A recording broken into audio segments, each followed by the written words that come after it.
देख रहे हैं Mumbai metro breaking news. RV coaching classes आणि Jyoti educational and social welfare trust यांच्या वतीने गुरुपौर्णिमा कार्यक्रमाचे करण्यात आले आयोजन। या कार्यक्रमासाठी Dhananjay Madhavrao Dhende, Pramod B Ingale, Sunil Dasharath Atpalkar, Prajakta S Atpalkar, Manohar B Karande इत्यादी मान्यवर उपस्थित होते। या कार्यक्रमाचे आयोजन संस्थेचे अध्यक्ष राजू सर आणि सचिन सर व सिद्धार्थ सर यांनी केले। या क्लासेसचे उद्दिष्ट बोर्डामध्ये राज्यस्तरीय गुणवत्ता स्थान पटकावण्यासाठी शर्तीचे प्रयत्न हेच उद्दिष्ट आहे। धन्यवाद साहेब। आपलं सर्वात पहिलं आज गुरुपौर्णिमा ही पूर्ण भारत देशामध्येच काय पण पूर्ण जगामध्ये गुरुपौर्णिमा बनवली जाते आणि आयुष्यामध्ये प्रत्येकाला हा गुरु असणं गरजेचं आहे। म्हणून ते आहेत ना। आता म्हणजे थोडंसं भावूक झालेलं आहे सर, कारण आईचा जो वारसा आहे, आई विना भिकारी, कारण ज्या आईवडिलांनी जन्म दिला जातो ते आईवडील आपले सर्वात मोठे गुरु असतात।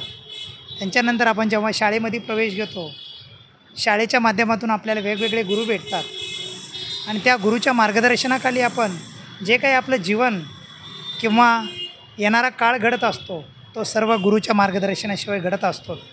म्हणून आज या ठिकाणी जे प्रमुख पाहुणे म्हणून उपस्थित झालेले आहे, आटपटकर साहेब असतील, सर्वच मान्यवर असतील, त्यांचंही मी मनापासून अभिनंदन करतो, कारण त्यांनी आपला वेळात वेळ काढून विद्यार्थ्यांना, 10वीच्या मुलामुलींना मार्गदर्शन केलं आणि त्या मार्गदर्शनातून नक्कीच हे विद्यार्थी येणाऱ्या काळामध्ये भविष्यामध्ये हे या ठिकाणचे IAS, IPS, doctor, engineer, lawyer, DYSP, collector किंवा SP अशा उच्च स्तरावरती कार्यरत असतील, असेच मी आज गुरुपौर्णिमेनिमित्त त्यांना सर्वांना गुरुपौर्णिमेच्या हार्दिक शुभेच्छा देतो।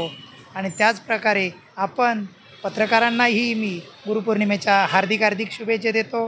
म्हणजे त्यावेळचं शिक्षक आणि जे गुरुजी असायचे, विद्यार्थी असायचे, त्यांच्यामधलं नातं जे असायचं ते खूप घनिष्ठ असायचं। म्हणजे त्यावेळेस शिक्षक वर्ग हा विद्यार्थ्यांना कसा आमचे विद्यार्थी चांगले घडतील, त्यांना फर्स्ट बँचवरती बसलेला विद्यार्थी तेवढाच जवळचा असायचा आणि शेवटच्या बँचवरती बसलेला विद्यार्थी हा तेवढाच जवळचा असायचा। कारण त्यावेळेस जे शिक्षक होते ते विद्यार्थ्यांकडून खूप करून घ्यायचे। म्हणजे वर्गपाठ असेल, गृहपाठ असेल, विद्यार्थ्यांना जर बुक नसतील, वह्या पुस्तकं नसतील तर ते त्यापर्यंत पोचवायचे काम करायचे। आणि ती आठवण म्हणून जोपर्यंत आम्ही या संस्थेच्या माध्यमातून अनेक विद्यार्थ्यांपर्यंत, मग तो गणवेश असेल, वह्या पुस्तक असेल, पेन्सिल असेल, रबर असेल, शॉर्पनर असेल, हे आम्ही विद्यार्थ्यांना देत असतो, मार्गदर्शन पण देत असतो। असा छोटासा एक झालेला अनुभव आहे की ज्यावेळेस शाळेमध्ये जायचो तर त्यावेळेस शाळेमध्ये गणवेश नसायचा आणि मग त्यावेळेस 15 ऑगस्ट आणि 26 जानेवारी ह्यो जो दिवस असायचा त्या दिवसामध्ये असे साहेबांसारखे अनेक वरिष्ठ अधिकारी मान्यवर यायचे आणि ते मान्यवर आपल्या स्वखर्चामधून ते गोरगरिबांना विद्यार्थ्यांना ते गणवेश मोफत द्यायचे। आणि म्हणून तो एक कुठेतरी मनामध्ये संकल्पना आहे आणि आमच्या आईचंही, मातोश्रीचं पण हे उद्दिष्ट असायचं की विद्यार्थ्यांना जेव्हा गणवेश दिला जातो तेव्हा तो शाळेच्या आवडीने तो विद्यार्थी शाळेमध्ये येत असतो, तो गणवेश देण्याचं काम आम्ही मोफत गणवेश देण्याचं काम करत आहोत। या ठिकाणी माझा घडलेला अनुभव मी आपल्या बघा, हजारो विद्यार्थी आहे, हजारो विद्यार्थ्यांमधून प्रत्येक विद्यार्थी हा घडवण्याचा शिक्षक काम करत असतो, गुरुजन वर्ग काम करत असतो, पण त्यामधून घडणारा 1 किंवा 2 विद्यार्थी जरी घडला आणि तो देशाच्या किंवा राज्याच्या कुठल्याही कानाकोपऱ्यामध्ये किंवा कुठल्याही जिल्ह्यामध्ये एखादा उच्चस्तरीय अधिकारी बनला, तोच आमचा एक विद्यार्थी हजारो विद्यार्थ्यांच्या संख्येच्या बरोबरी असतो। अगदी बरोबर आहेत। कुटुंबामध्ये एक लेकरू किंवा एक व्यक्ती जरी असला तर त्यांना सांभाळता परिवाराची काय अवस्था होते, पण शाळेमध्ये अनेक हजारो विद्यार्थी येतात तेव्हा त्यांचे हजारो विचार असतात आणि त्यांच्या त्या हजारो विचारांना शिक्षकांना घेऊन चालावाच लागत असतात। मग एखादा हुशार विद्यार्थी असेल त्यालाही त्याच प्रकारे शिकवणं गरजेचं आहे आणि एखादा कमी विद्यार्थी शिकत असेल त्यालाही कसं चांगल्या प्रकारे शिकवता येईल आणि त्याच्याही ज्ञानामध्ये कशी भर देता येईल हे गुरुचं काम असतं। म्हणून हजारो विद्यार्थ्यांना घेऊन आणि शिकवण्याचं आणि घडवण्याचं काम जे कोणी करत असेल तो शिक्षक वर्ग करत असेल, मग तो आपला पूर्ण देशामधला शिक्षक वर्ग असेल, महाराष्ट्रामधला शिक्षक वर्ग असेल किंवा अनेक क्षेत्रांमधील शिक्षक वर्ग असेल, म्हणजेच अधिकारी वर्ग असेल, असे ते विद्यार्थ्यांना किंवा घडवण्याचं काम करत.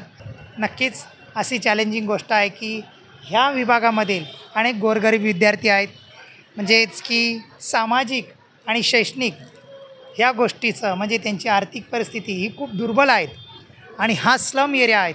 म्हणजे जसं झालं लल्लूबाई कंपाऊंड झालं, साठेनगर झालं, देवनार कॉलनी झालं किंवा जाकीर हुसेन नगर झालं, ह्या वस्तीमध्ये अनेक गोरगरीब विद्यार्थी आहेत. मग ते विद्यार्थी कोणी त्यांचे आईवडील मोलमजुरी करत असतील, कोणी गवंडी काम करत असेल, कोणी कचरा वेचण्याचं काम करत असेल किंवा कोणी छोटे छोटे व्यवसाय करत असेल. या व्यवसायामधून ते आईवडील आपल्या विद्यार्थ्यांसाठी कष्ट आणि मेहनत करून त्यांच्या शिक्षणासाठी लागणारा जो काही खर्च असतो तो पुरवण्याचं काम करत असतो. तर ही चॅलेंजिंग गोष्ट अशी आहे की या विद्यार्थ्यांना कसं जास्तीत जास्त मोफत शिक्षण भेटेल त्याचा आम्ही प्रयत्न करणार आहोत. आणि तो जर प्रयत्न झाला तर भविष्यामध्ये नक्कीच या ठिकाणचे जे पण गोरगरीब विद्यार्थी असतील ते येणाऱ्या काळामध्ये आपल्याला अधिकारी वर्ग म्हणून बघायला भेटेल. एवढीच मी गुरुपौर्णिमेच्या निमित्त त्या विद्यार्थ्यांना शुभेच्छा देतो. सर्व आलेल्या मान्यवरांना पण गुरुपौर्णिमेच्या शुभेच्छा देतो आणि या ठिकाणी थांबतो. यस, आजचा हा दिवस ऋषी महामुनींचा जो जन्मदिवस, हाच गुरुपौर्णिमेचा दिवस म्हणून आपला हा साजरा केला जातो. आज या जीवनज्योत प्रायमरी स्कूलचे आणि इतर जे सगळे टीम आहे, आज त्यांच्या वतीनं आणि ही जी आमची जी स्टुडंट जे आहेत की जे आज त्यांच्या सर्वांच्या साक्षीनं हा गुरुपौर्णिमेचा दिवस साजरा झालेला आहे. आज मला इथे येऊन एवढा मोठा आनंद झालेला आहे की या सर्व गुरु शिष्याचं नातं काय असतं हे आज आम्हाला इथे समजलेलं आहे आणि विद्यार्थी वर्गाने आणि आम्ही सर्वांनी यात समजून घेतलेलं आहे.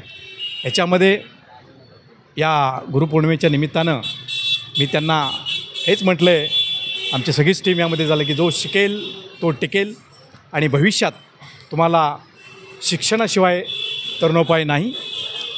डॉक्टर बाबासाहेब आंबेडकर यांनी म्हटल्याप्रमाणे हे शिक्षण हे वाघिणीचे दूध आहे आणि प्रत्येकजण हे पिऊन झाल्यानंतर तो गुरगुरल्याशिवाय राहणार नाही. यासाठी शिक्षण हा तुमच्या आमच्या सर्वांचा आत्मा आहे आणि त्याला घेतल्याशिवाय पर्याय नाही, तरुणोपाय नाही. एवढंच या आजच्या गुरुपौर्णिमेच्या निमित्तानं विद्यार्थी आणि आमच्या या प्री प्रायमरी शाळेच्या वतीनं मी माझे 2 शब्द. सर, तसे लहानपणाचे दिवस आठवले सर. मी आज इथंपर्यंत पोचलो आहे तो पूर्णपणे खडतर प्रवास होता सर. आज हे जी मुलं आहेत त्यांच्यातलाच मी एक आहे. मी जो शिकलो ते माझे हॉस्टेलचे दिवस डॉक्टर बाबासाहेब आंबेडकर विद्यार्थी वसतिगृह इथूनच मी शिकलेलो आहे आणि आज मी इथंपर्यंत पोचलेलो आहे. नमस्कार. आजचा गुरुपौर्णिमेचा दिवस आणि योगायोगाने म्हणतो जसं म्हणजे प्रवास चर्नी रोडला होता, चर्चगेटला होता आणि सेंट्रलच्या अगदी ठाण्यामध्ये येऊन पोचला असा प्रवास घडला. तो योगच होता की आज ह्या शाळेमध्ये येणं आणि खरोखरच ह्या स्लम एरियामध्ये आणि अशा पद्धतीने इथलं जे नियोजन आहे, शिक्षक आणि मुलं यांच्यामधलं जे नातं आहे आणि खऱ्या अर्थानं आज ह्या शाळेला माझ्या माहितीनं स्थानिकानं आणि प्रत्येकानं अशा शाळांना सहकार्य केलं पाहिजे, सपोर्ट केला पाहिजे, जेणेकरून या विभागामधले जी काही गरीब मुलं आहेत, ही जी काही इथे शिकत आहेत, ह्यांचं शिक्षण चांगल्या पद्धतीनं अजून दर्जेदार शिक्षण झालं पाहिजे. यासाठी आपण सगळ्यांनी प्रयत्न केले पाहिजेत. मी एक छोटासा उद्योजक, मगाशी मुलांनाही मी सांगितलं की बाबा असं ह्याच्यामध्ये डोक्यात ठेवू नका की नुसतंच सगळं असताना काही अशी मंडळी असतात. आम्हाला स्वप्न पडली पाहिजेत आणि ती नुसतंच स्वप्न नाही, ती स्वप्न सत्यात उतरवली पाहिजेत. त्याचं जागतं उदाहरण माझ्यासारखा छोटासा ग्रामीण आणि शहरी उद्योजक. आज ह्या माझ्या उद्योगापासून महिलांना रोजगार मिळत आहेत आणि त्या ग्रामीण शहरामध्ये मिळत आहेत, ग्रामीण भागात मिळत आहेत आणि शहरी भागात मुंबईसारख्या ठिकाणीसुद्धा मिळत आहेत. अशा ठिकाणी थोडी ही शिक्षणाची तरी कमजोरता असली, पण राजांनो, शिक्षण हे यशाची पायरी आहे. शिक्षण शिकलं पाहिजे, पण माझ्यासारखाही कमी शिक्षणसुद्धा शिकून पण मी मात्र त्याच्यावरती थांबलो नाही. मी माझं विजन आणि माझं स्वप्न एक काय होऊ शकत नाही हे मी मुलांना सांगेन की आणि मुलांना सांगितलं आहे की जर तुम्ही जर स्वप्न सत्यात उतरवायचा प्रयत्न केलात, जिद्द ठेवलीत, तर किती जरी तुम्ही गरीब असलात तर तुम्ही निसंत राहा आणि तुम्ही पुढे जा. अपयश ही यशाची पायरी आहे. एवढं बोलेन आणि इथे थांबतो. धन्यवाद. मी सर्वप्रथम सर्व विद्यार्थ्यांचं या गुरुपौर्णिमा दिनी हार्दिक त्यांना शुभेच्छा देतो. खरोखरच हा क्षण आयुष्यात प्रत्येकाच्या मंगलदिनी असतो. मला असं वाटतं की मी सुद्धा या शालेय विद्यार्थ्यांमधलाच एक आहे. मी सुद्धा हे जीवन खूप स्ट्रगल करून आज भाभा ॲटॉमिक रिसर्च सेंटर या आस्थापनामध्ये जवळजवळ 34 वर्ष कार्यरत आहोत. शिक्षणाचा पाया काय असतो आणि शिक्षणाचं महत्त्व काय असतं ते आम्ही SC/ST welfare association in DCSM, BRC आणि ऑल इंडिया कोऑर्डिनेशन कमिटी यांच्या माध्यमातून आम्ही विद्यार्थ्यांना नेहमी गायडन्स देत असतो. ज्या अणुशक्तीनगरमध्ये ज्या CAT 1, CAT 2 technical post, scientific officer, scientific assistant या पदांकरिता जे विद्यार्थी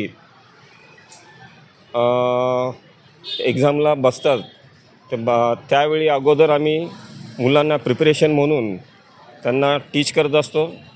मग त्याच्यामध्ये SC/STच नव्हे तर पूर्ण सर्व SC/ST, OBC, जनरल या विद्यार्थ्यांना आम्ही टीच करतो आणि चांगल्या प्रकारे ती मुलं या कॉम्पिटिटिव्ह एक्झाम क्रॅक करून आज ते कार्यरत आहेत BRCमध्ये.